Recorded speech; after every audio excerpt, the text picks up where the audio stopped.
अचल जी आपको क्या लग रहा है, डोनाल्ड ट्रंप क्यों 2 हफ्ते के लिए टाल रहे हैं इजराइल ईरान वॉर में कूदने का ये फैसला? देखिए, नमस्कार सभी पैनलिस्ट को। जनरल बख्शी साहब ने और विनोद जी ने बहुत ही विस्तार में बताया कि जो डोनाल्ड ट्रंप के 2 हफ्ते का जो पॉज ले रहे हैं उसकी वजह क्या है।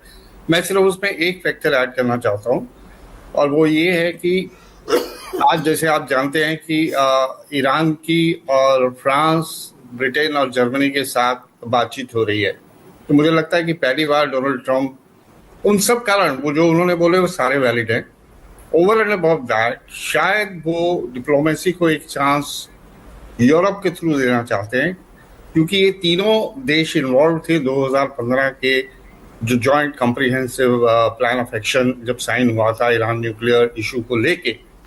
तो हो सकता है वो सोच रहे हैं कि चलिए, ये तो उन्हें मालूम है कि अगर एक डायरेक्टली कूदेंगे तो उसके बहुत सारे कॉन्सिक्वेंसेज होंगे, डोमेस्टिक भी होंगे, रीजनल भी होंगे, इंटरनेशनल भी होंगे।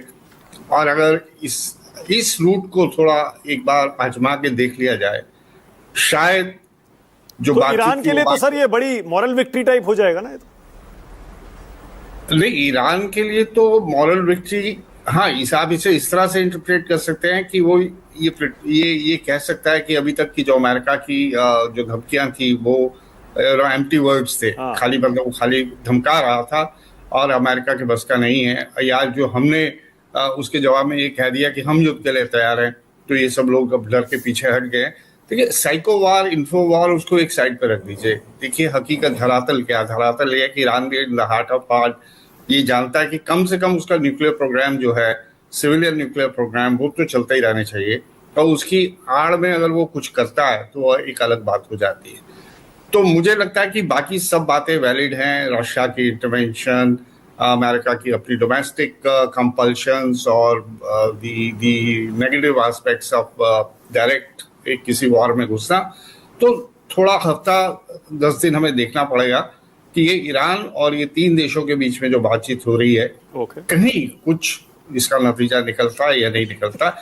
अमेरिका ने अलग से 60 दिन चला के देख लिया अपनी डिप्लोमेसी और नई बात बनी, लेकिन हो सकता है इसमें कोई और इसमें कुछ इस तरह की गिव एंड टेक हो जाए। तो ये तो पॉइंट नंबर 1 है। दूसरा आपका क्या सवाल था? जी, दूसरा मैं ये पूछ रहा हूँ, ईरान आपको लगता है अगर मान लीजिए यूएस नहीं कूदा और डिप्लोमेसी फेल हो गई तो ईरान इजराइल के सामने घुटने नहीं टेकेगा और ये वॉर और चल सकती है 10 दिन, 15 दिन, 20 दिन? नहीं, ईरान मुझे नहीं लगता कि उसकी जो जिस तरह की लीडरशिप है या जिस आज के हालात में जैसे उनके यहाँ नेशनलिस्ट फर्वर होगा या एंटी इजरायली सेंटिमेंट जो शुरू से बनाए गए हैं, तो उसके चलते वो घुटने तो नहीं टेकेगा।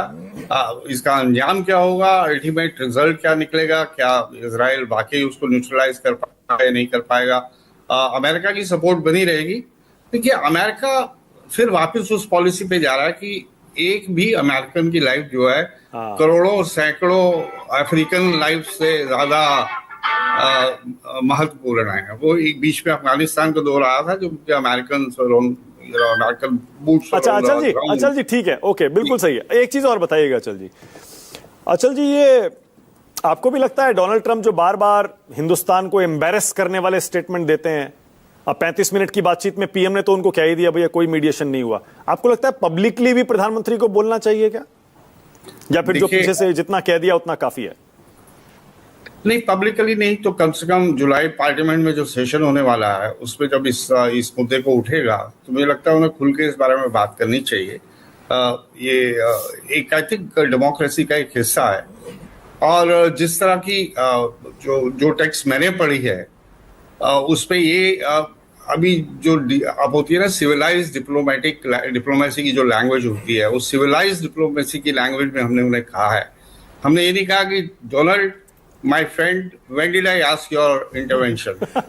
हमने उनसे ये कहा कि हमारा तो इतिहास है कि हम इंटरवेंशन नहीं मानते हैं, आगे भी नहीं मानेंगे, पर ये नहीं कहा कि यार तू क्यों कहे जा रहा। और उसको देखो, बंधु को 35 मिनट की कॉल के 1 घंटे बाद वो फिर से कह रहा है कि मैंने मीडिएट किया। हाँ, फिर कह रहे 1 घंटे बाद, भाई 1 घंटे बाद।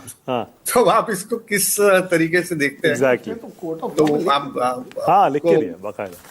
ठीक है, चलिए। उनकी उम्र का तकाजा है या उनकी सोच का तकाजा है, ये कहना बड़ा मुश्किल है। बहरहाल अब बात यह है कि लेट अमेरिका से जो उसको कह रहा है, जो डोनाल्ड ट्रंप को कह रहा है अपनी पब्लिक अपनी ईगो पॉइंट ऑफ व्यू से, या शुरू से जो उन्होंने पहले दिन से कहा था ठीक है। कि मैं एक दिन में रशिया और यूक्रेन की वॉर को रुकवा दूंगा, तो वो तो रुकवा नहीं पाए। तो कहीं ना कहीं तो उन्हें दिखाना है कि भाई मैंने कुछ किया। ठीक है, ओके, मेरे पास टाइम